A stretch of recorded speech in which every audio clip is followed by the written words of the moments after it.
সম্পর্ক বদলে গেল একটি পলকে। সম্পর্ক বদলে গেল একটি পলকে। কে আপন কে পর তা বোঝা যেন মুশকিল হয়ে পড়েছে এখন।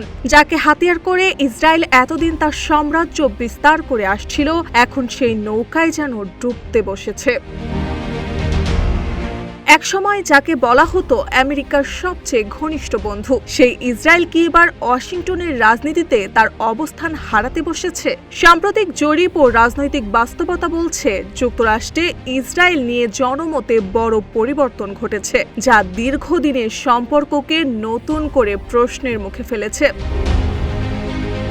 পিউ রিসার্চ সেন্টারের তথ্য অনুযায়ী এখন প্রায় 60% আমেরিকান ইসরায়েলকে নেতিবাচকভাবে দেখছেন। বিশেষ করে তরুণ প্রজন্মের মধ্যে এই প্রবণতা আরও তীব্র।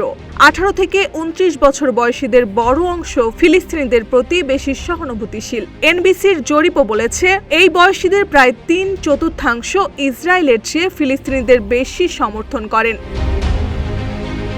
এই পরিবর্তনের পাশাপাশি যুক্তরাষ্ট্রের রাজনৈতিক অঙ্গনেও ইসরায়েলপন্থী অবস্থান নিয়ে বিভাজন বাড়ছে। ডেমোক্র্যাটদের বড় একটি অংশ অস্ত্র বিক্রির বিপক্ষে অবস্থান নিয়েছে। এমনকি কিছু প্রভাবশালী নেতা ইসরায়েলকে দেওয়া সামরিক সহায়তা পূর্ণ বিবেচনার দাবি তুলেছেন। ফলে আইপ্যাকের মতে লবির প্রভাবও আগের মতো কার্যকর থাকছে না বলে মনে করছেন বিশ্লেষকরা।